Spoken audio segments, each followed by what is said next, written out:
Et si le vrai danger d'Avengers Doomsday, c'était Tony Stark? Mais pas celui qu'on connaît, pas le milliardaire playboy philanthrope, non, un autre Tony, masqué redoutable, un homme qu'on appelle Victor Von Doom. Et si Marvel préparait pas juste une baston contre un gros méchant, mais un truc bien plus flippant, une guerre idéologique, un affrontement contre un conseil interdimensionnel, un groupe de conquérants qui ont tous le même visage, le sien, je parle bien sûr du Conseil des Doom. Et le plus fou, c'est que le seul qui pourrait les arrêter, c'est Tony Stark lui-même, mais pas en Iron Man, en Doom, un Doom qui a choisi de trahir les siens, un Doom qui veut encore sauver quelque chose. Salut à tous et bienvenue sur House of Marvel pour une nouvelle vidéo.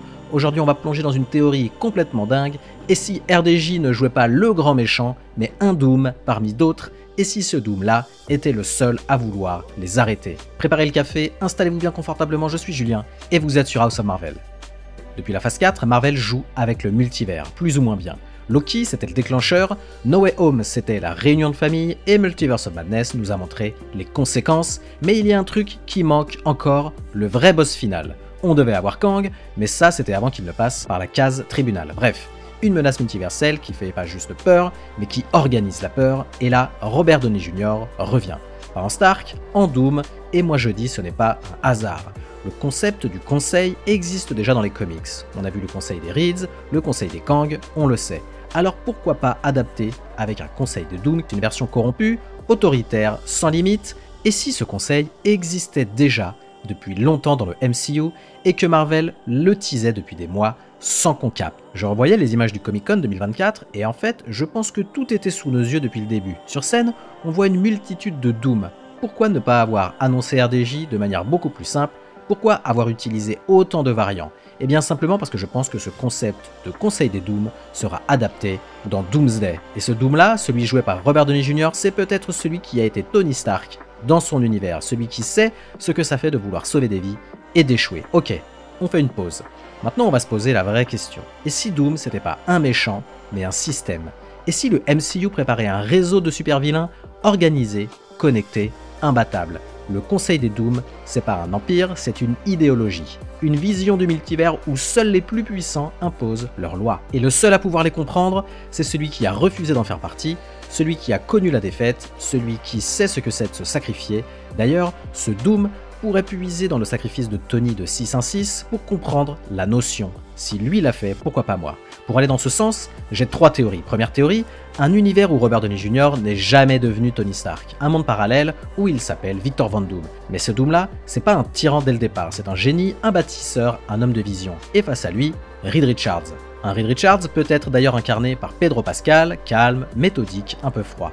Un scientifique pur, animé par la logique et hanté par les probabilités. Doom et Reed, c'est comme Tony et Steve, 2 cerveaux, 2 égos, 2 philosophies, mais un respect mutuel, avec un équilibre précaire. Ils ont travaillé ensemble, sauvé leur monde ensemble, mais à force de jouer avec les limites, un jour ils vont trop loin, quelque chose explose, une expérience qui tourne mal, des milliers de morts, un pays détruit, et personne ne sait qui blâmer. Reed reste, Doom disparaît. Il quitte tout, il claque la porte du pouvoir, il s'exile dans un coin oublié du multivers et pendant des années, silence radio. Mais voilà que le Conseil des Doom s'éveille, une ligue de conquérants venus de toutes les réalités, ils veulent le recruter, l'intégrer, le faire revenir dans le jeu, mais lui refuse. Parce qu'il les connaît trop bien, parce qu'il a failli devenir l'un d'eux, et parce qu'il sait que ce qu'il prépare, ce n'est pas une guerre, c'est une purge. Alors il revient, pas pour régner, pas pour se venger, mais pour empêcher l'irréparable.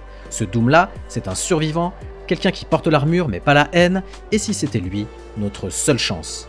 Deuxième théorie, et si depuis le début on se trompait sur les origines du chaos dans le multivers? Et si les anomalies, les collisions entre réalités, les portails qui s'ouvrent au mauvais moment n'étaient pas des accidents, pas des conséquences, mais des symptômes contrôlés? Et si derrière ce désordre apparent se cachait une expérience à grande échelle, mise en place par une entité bien plus organisée que tout ce qu'on a vu jusqu'ici? Ce plan, ce serait celui du Conseil des Doom. Ils ne cherchent pas à détruire les univers, pas tout de suite, ils les observent, ils les fragilisent, ils attendent que chaque monde révèle ses plus puissants défenseurs avant de les isoler, de les étudier et parfois de les remplacer. Ça pourrait faire du sens avec la scène finale de Quantum Mania, avec un Ant-Man isolé dans un monde qui n'existe pas, ou bien avec le trailer des 4 Fantastiques où on voit un monde beaucoup trop idéal qui pourrait être une illusion pour piéger les 4 Fantastiques et les mettre à l'écart. Ils veulent comprendre ce qui rend un monde résilient, ce qui rend un héros incorruptible et ce qui au contraire les pousse à tomber.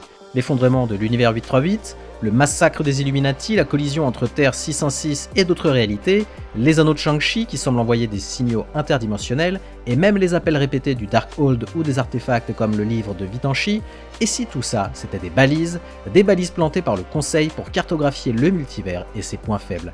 Ils ne cherchent pas une victoire immédiate, ils préparent un terrain, ils veulent un monde modelé à leur image, un monde où chaque réalité dévie pour mieux converger vers leur contrôle. Et le plus glaçant dans tout ça, c'est que personne ne les voit venir parce qu'ils n'agissent pas comme des super vilains, ils agissent comme des stratèges, ils infiltrent, ils copient, ils optimisent, ils construisent un nouveau multivers unifié, standardisé, parfaitement contrôlé, un monde où la diversité des mondes devient leur plus grande arme. Troisième théorie, et si tout partait d'un accident, un portail, un saut à travers les dimensions, une tentative désespérée de contenir un cataclysme multiversel peut-être causé par un artefact. Imaginons Reed Richards et Victor Van Doom qui tentent d'empêcher une incursion, mais le dispositif déraille, le portail s'effondre et ils sont projetés chacun dans une réalité différente.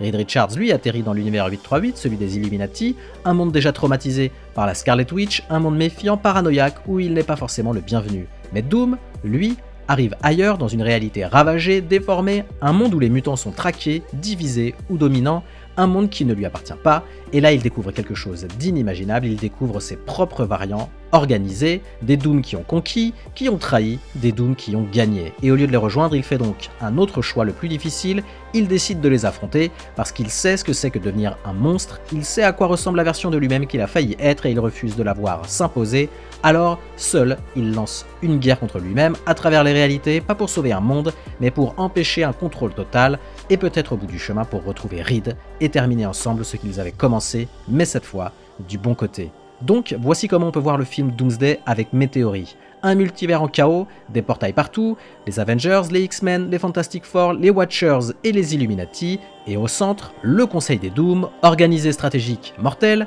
et au milieu du champ de bataille, un Doom en armure noire et or, Robert Downey Jr., pas pour régner, pour réparer, pour se battre une dernière fois et peut-être encore pour se sacrifier. A vous de me donner votre avis maintenant, que pensez-vous de ces théories? Et si la fin du MCU c'était pas juste un combat de plus, mais le miroir final? Et si Robert Downey Jr. bouclait enfin la boucle, pas en Iron Man, mais en reflet brisé de lui-même? Selon vous, est-ce que cette théorie tient la route ou est-ce que je suis complètement fou? Est-ce que le MCU est prêt à aller aussi loin? Faites-le moi savoir en commentaire et n'hésitez pas à me faire parvenir vos théories. J'adore les lire et en débattre avec vous. Et comme d'habitude, merci d'avoir regardé cette vidéo. Si elle vous a plu, merci de la liker et de me donner votre avis en commentaire. Aussi, pour ne pas louper mes prochaines vidéos, abonnez-vous et activez les notifications. À la prochaine sur House of Marvel.